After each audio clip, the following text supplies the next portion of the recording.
The bus smells like sweat and metal and something chemical you can't name. Your wrists are chained to your waist. Your ankles are chained to each other. Every movement produces a sound that announces you before anyone sees you. You are sitting between two men you don't know. The man on your left hasn't spoken since you left the county jail 6 hours ago. He stares straight ahead like he's watching a movie nobody else can see. The man on your right is shaking. His knee bounces so fast the chain between his ankles rattles like a tambourine. You are not shaking. You're not still. You're somewhere in between. A place where fear and adrenaline meet and cancel each other out and leave you with nothing but a flat, hollow awareness that your life just split in two. Before and after, the bus turns off the highway. You see the fences first. 2 rows. Razor wire coiled on top like metal thorns. Then the towers. Guard towers with tinted windows so you can't see who's watching. But someone is always watching. The bus stops. The door opens. A corrections officer steps on. He doesn't greet you. He doesn't explain anything. He looks at you the way a farmer looks at livestock being delivered. "Welcome to your new home," he says. He doesn't mean it, and it will never feel like home, but it will feel like yours. Because prison doesn't just hold you. It becomes you. The first 24 hours determine the next 24 months. You are processed, strip searched, deloused, given a uniform that doesn't fit and shoes that smell like the last man who wore them. You are assigned a number. Not a name, a number. That number is you now. You walk onto the tier for the first time. The noise hits you first. Not loud noise. Controlled noise. Conversations that stop when you appear and resume when you pass. The sound of a system that has its own rhythm and you don't know the beat yet. Eyes find you immediately. Not staring. Measuring. Your size. Your walk. Your face. Your hands. Are you hard or soft? Are you prey or predator? Are you connected or alone? They know you're a fish. New. Unaffiliated. Unproven. Your cellie is a man named Davis. He's been down for 4 years. He's lying on the bottom bunk reading a paperback when you walk in. He doesn't look up. Top bunk. Don't touch my stuff. Don't use my sink without asking. Don't talk to me until I talk to you. For sentences. For rules. For walls. You climb onto the top bunk. You stare at the ceiling. The ceiling is concrete. Someone scratched a calendar into it. Hundreds of tiny marks. Each one a day someone survived. You add your first, mark the next morning. You learn the schedule.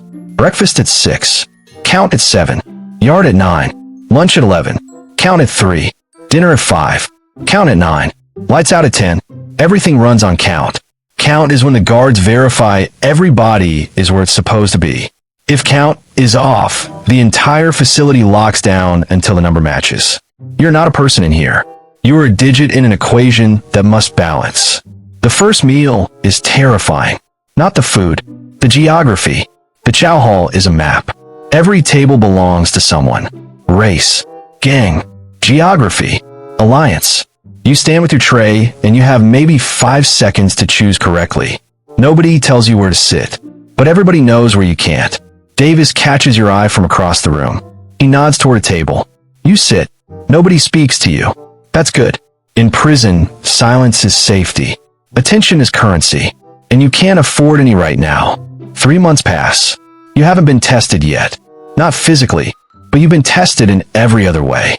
A man asked to borrow your commissary. You said no. Saying no is the first exam. If you say yes, you become a store. People come to you for things and never pay back. You become a resource. Resources get used up and discarded. You said no. Politely. Firmly. The man looked at you for a long time. He nodded and walked away. You passed. Another man offered you protection. Said things could get complicated without someone looking out for you. You declined. Accepting protection you didn't earn means you owe. And debts in prison are not measured in money. They're measured in compliance. You started working out. Not in the gym with the big dogs. In your cell. Push-ups. Burpees. Dips on the bunk frame. Quietly. Consistently. Your body changes. Your posture changes. Your walk changes. You carry yourself like someone who isn't looking for trouble, but isn't running from it either. Davis notices. One night, he puts his book down. You're solid, he says. 2 words. But in here those 2 words are a credit rating. Solid means you don't talk. You don't borrow. You don't fold. Solid means you can be trusted. Not liked. Not befriended. Trusted. There's a difference in here that doesn't exist outside. You start receiving small nods from men you've never spoken to. A slight acknowledgement in the chow line. An almost invisible gesture in the yard. You're being recognized. Not as powerful. Not as dangerous. As reliable. And reliability is the foundation of everything that comes next. Month 6. You found your people. Not by choice. By gravity. In prison, you drift toward the group that shares your background. Your neighborhood. Your race. Your affiliation. This isn't racism. This is survival mathematics. When violence happens, and it always happens, you need people who will stand with you without hesitation. That requires trust. Trust requires commonality. You're now a homeboy. Part of a car. A group. Your car has rules. Exercise together. Eat together. Watch each other's backs. Keep your cell clean. Keep your body clean. Keep your mouth shut. Handle your own problems. Don't bring heat to the car. And the most important rule, if the car moves, you move. Meaning, if your people are fighting, you are fighting. No questions. No hesitation. No exceptions. You don't agree with all of it. But agreement isn't required. Participation is. One afternoon, a man from another car bumps your homeboy in the chow line. Deliberately. Not hard. Just enough. It's a test. Not of your homeboy. Of your car. Everyone watches to see what happens next. Your shot caller, the man who leads your car, gives a barely perceptible nod. That night, the situation is handled. You don't ask how. You don't want to know the details. But the man who bumped your homeboy doesn't eat in the chow hall for 2 weeks. When he comes back, he sits at a different table. The message is received. Your car is not to be tested. You feel something you didn't expect. Safety. For the first time since the bus, you feel a version of safety. It's not real safety. It's conditional, temporary, dependent on loyalty to men who would abandon you if the politics shifted. But it feels real. And in here, feeling real is enough. Month 10, you are asked to do something. Not asked, told. Your shot caller pulls you aside in the yard. There's a problem in C block. A man owes a debt. He's been warned twice. He looks at you. Go collect. This is not a request. This is your initiation into the working layer of the prison economy. You are now a torpedo, an enforcer, the person who makes sure the rules have consequences. You find the man. He's in his cell. He knows why you're there. He starts explaining. He has reasons. He has excuses. You don't listen, not because you don't care, because listening makes you hesitate. And hesitation in this role is weakness. And weakness in this role gets you replaced. Or worse, you deliver the message. Physically, you won't describe it to anyone. Not the details, not the sounds. But when you walk back to your cell, your hands are swollen, and your heart is hammering, and you feel something you haven't felt since before prison. Power, not authority, not respect. Raw physical power over another human being. It's intoxicating, and it's disgusting. Both things are true at the same time. You wash your hands in the sink. The water runs pink. Davis is on his bunk reading. He doesn't look up. He doesn't need to. He's been here long enough to know what pink water means. That night you stare at the ceiling. The calendar scratches seem different now. They're not days someone survived. They're days someone became something they weren't before. You add your mark, but your hand shakes when you do it. Year 2. Your shot caller transfers. Another facility. Legal reasons. The car needs leadership. You don't volunteer. You're chosen. Not elected. Not appointed. Recognized. The men in your car look at you because you've been consistent. You handle business without drama. You never snitched. You never folded. You never took more than your share. You're now the shot caller. You make decisions that affect 15 men. Who sits where? Who works what job? Who handles what problem? Who talks to other cars' leadership? Who stays and who gets removed? You mediate disputes between your people.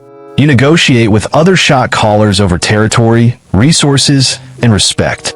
You meet with the heads of other cars in the yard. These meetings look like casual conversations. They are anything but. Every word is measured. Every gesture is calculated. You sit on a concrete bench discussing the distribution of contraband phones the way a CEO discusses market share. Because that's what this is. A market. Phones. Drugs, tobacco, protection, information. Everything has a price. Everything has a supply chain. And you manage your segment of that economy. The guards know who you are now, not your name, your function. They watch you differently, not with fear, with recognition. Some guards work with you quietly. A blind eye here, a delayed count there, in exchange for order on the tier. Because the guards don't actually control the prison. They manage the building. You manage the people. And as long as the people are managed, the building runs smoothly. It's an unspoken contract between captors and captives. You maintain order. They maintain the illusion of authority.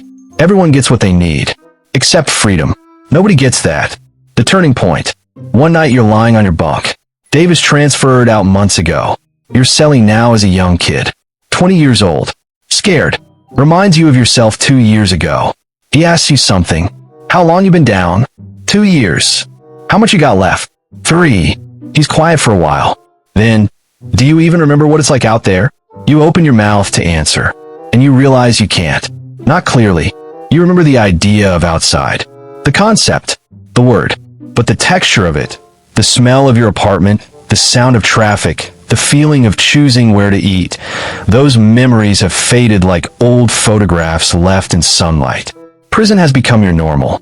The schedule, the politics, the economy, the hierarchy. You're not surviving prison anymore. You're living it. And that realization is the most terrifying thing that has happened since the bus. Because it means prison isn't holding you captive. It's becoming your home. And homes are places you stop trying to leave. Year 4. You are an OG now. Original. Established. Respected not because of violence, but because of endurance. Men who arrived after you treat you with deference. They ask your advice. They watch how you move and try to copy it. You've survived riots, lockdowns, transfers, investigations. You've seen men come in hard and leave broken. You've seen men come in broken and leave harder. You've watched this cycle so many times it doesn't surprise you anymore. New fish arrive every week with the same look you had. You recognize it immediately. The fear disguised as blankness. The fake composure. The hands that don't know where to rest. Sometimes you help them. A quiet word. A nod toward the right table. Sometimes you don't. Because you've learned that not everyone can be helped. Some men are already dead when they walk through the gate. They just haven't stopped breathing yet. Your release date is approaching. 18 months. You should feel excited. You feel terrified. Because in here you are someone. You have structure, purpose, position. Out there you are a felon. A number on a background check that closes doors before you can knock. You start having dreams about the outside. Not good dreams. Dreams where you're standing in a grocery store and everyone is staring at you because they know. They can see it on you. The prison. The things you did. The person you became. You wake up sweating. You realize the walls you're afraid of aren't the ones around you. They're the ones you built inside yourself. And those don't come down when the gate opens. 6 months left. You're a short timer. The most dangerous phase. Because now you have something to lose. Every day that passes is a day closer to the gate. And every day is an opportunity for something to go wrong. A fight you didn't start. A cell search that finds something planted. A rule change that adds time. You become hyper-cautious. You avoid conflict. You avoid debts. You avoid attention. The men around you notice. He's getting short. They say it with understanding, not contempt, because they've seen what happens when a short timer gets caught up. 3 months from release, and a fight adds 2 years. It happens. All the time. You withdraw. From the politics. From the economy. From the power. You hand leadership to someone beneath you. He's ready, or he thinks he is. You move through your final weeks like a ghost. Present but fading. You give away your commissary. Your books. Your extra blankets. Things that mattered enormously now mean nothing. Because you can see the door. Not literally. Figuratively. You can feel the outside pulling at you. And pushing you away simultaneously. The morning comes. You are processed out the same way you were processed in. Paperwork. Signatures. A bag with the clothes you wore when you arrived. They don't fit anymore. Not because your body changed, though it did. Because you changed. The person who wore these clothes doesn't exist anymore. You walk through the gate. The air hits you first. It smells different. Not better. just different, unfiltered, uncontrolled, wild. The sun is too bright. The sky is too big. You've spent years in a world of concrete ceilings and fluorescent lights. The open sky feels like vertigo. A bus takes you to town. You stand on a sidewalk with a plastic bag of belongings and $47 the state gave you. People walk past you. They don't look at you. That should feel normal. It doesn't. In prison, everyone looked at you. Every moment was observed, measured, cataloged. Out here, you are invisible. And invisibility feels worse than surveillance. Because surveillance means you matter. Invisibility means you don't. Days pass. Weeks. You sleep on a cousin's couch. You apply for jobs that never call back. You check in with your parole officer, who treats you like a problem to be managed, not a person to be helped. You stand in a grocery store. 15 types of cereal. Your hands shake. Not from hunger. From the overwhelming absurdity of choice. In prison, every minute was decided for you. What to eat, when to sleep, where to stand. Out here, you have to decide everything. And you've forgotten how. You catch yourself thinking about the inside. Not missing it. Not exactly. But understanding it. The structure. The hierarchy. The certainty. You knew exactly who you were in there. Out here, you have no idea. You walk past a park. You see a bench. You sit down. Across the street, there's a courthouse. You watch people going in. Some in suits. Lawyers. Judges. Some in handcuffs. Defendants. The accused. You watch a young man being led from a transport van. Chains at his wrists. Chains at his waist. Chains at his ankles. He has that look. The fear disguised as blankness. The fake composure.